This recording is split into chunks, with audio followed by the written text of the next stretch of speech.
नमस्कार सर, हमारा जो आज का साइंस मॉडल है वो हमारी 6th क्लास की मैथ्स की बुक में एक लाइन है कि third fourth part of the revolution, मतलब 270 डिग्री का अभी तक कोई स्पेसिफिक नेम नहीं हुआ है, मतलब किसी का अभी तक स्पेसिफिक नेम नहीं नोट हुआ है।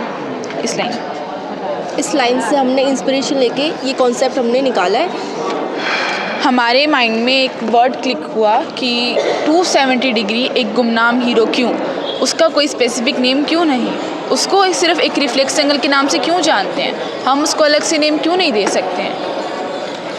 तो सबसे पहले कि मैं इंट्रोड्यूस करवाऊंगी एंगल्स के बारे में। जैसे कि हमारा जो ऑब्ट्यूज़ एंगल है वो हमारा ग्रेटर देन 90 डिग्री होता है, एंड जो हमारा एक्यूट एंगल है वो हमारा लेस देन 90 डिग्री होता है, और हमारा स्ट्रेट एंगल जो है वो एग्जैक्ट 180 डिग्री होता है, और हम कंप्लीट एंगल को 360 डिग्री के नाम से जानते हैं। तो बेसिकली हम ऊपर वाले जो एंगल्स है 180 ऊपर वाले एंगल्स जो है इन सब के नाम हमारे पास डिवाइडेड है। जैसे कि ऑब्ट्यूज़ एंगल हमने पढ़ा अभी, बट जो इसका रिफ्लेक्स एंगल्स है सिर्फ हम इनको रिफ्लेक्स एंगल्स के नाम से जानते हैं, इनका अलग नाम नहीं। जैसे कि 240 हम इसको सिर्फ रिफ्लेक्स एंगल बोलेंगे कि 240 एक रिफ्लेक्स एंगल है, बट हमने क्या किया, इनका जो है अलग नाम दिया कि इस कैटेगरी में हम अलग बोलेंगे इसे, और इस कैटेगरी में हम अलग नाम देंगे। तो हमने यही जो है नए कोनों का नामकरण किया है। तो सबसे पहले हमने क्या किया, ऑब्ट्यूज़ एंगल है। ऑब्ट्यूज़ एंगल के आगे हम से प्लेन मिरर रखेंगे जिसकी कुछ ऐसी इमेज क्रिएट होगी। तो इस इमेज क्रिएट होगी तो इस एंगल का हमने नाम रखा है। हमारे बताने से पहले क्या आप कुछ गैस कर सकते हो कि क्या नाम रखा होगा हम? सर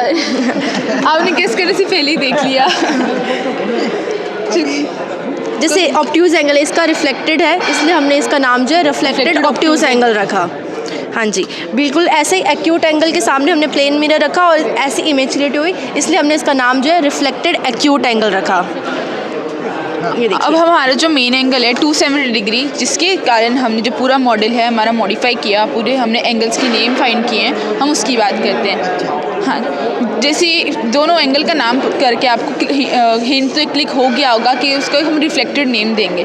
तो एक पहली टर्म हमारे पास आ जाएगी मिरर है, तो एक रिफ्लेक्टेड हमारे पास एक टर्म आ गई, पर इसमें हम एक और टर्म ऐड करते हैं। एक और टर्म क्या, रेसिप्रोकल। पर क्यों रेसिप्रोकल? इसलिए क्योंकि जैसे राइट एंगल है, हम सिर्फ स्पेसिफिकली 90 डिग्री के लिए उसको राइट एंगल को यूज़ करते हैं, उसका मतलब राइट एंगल का नाम यूज़ करते हैं। और 270 डिग्री एक स्पेसिफिक एंगल है जो एनसीईआरटी की बुक में मेंशन कर रखा है। तो हम 270 डिग्री को एक ऐसा स्पेसिफिक नेम देंगे ना जो किसी भी एंगल का ना हो, मतलब किसी और एंगल का ना हो। तो दोनों जैसे देखने में सेम है, बस वो उसका उल्टा है, इसलिए वो उसका रेसिप्रोकल हो गया। इसलिए हमने इसे टर्म यूज़ की रेसिप्रोकल और रिफ्लेक्टेड।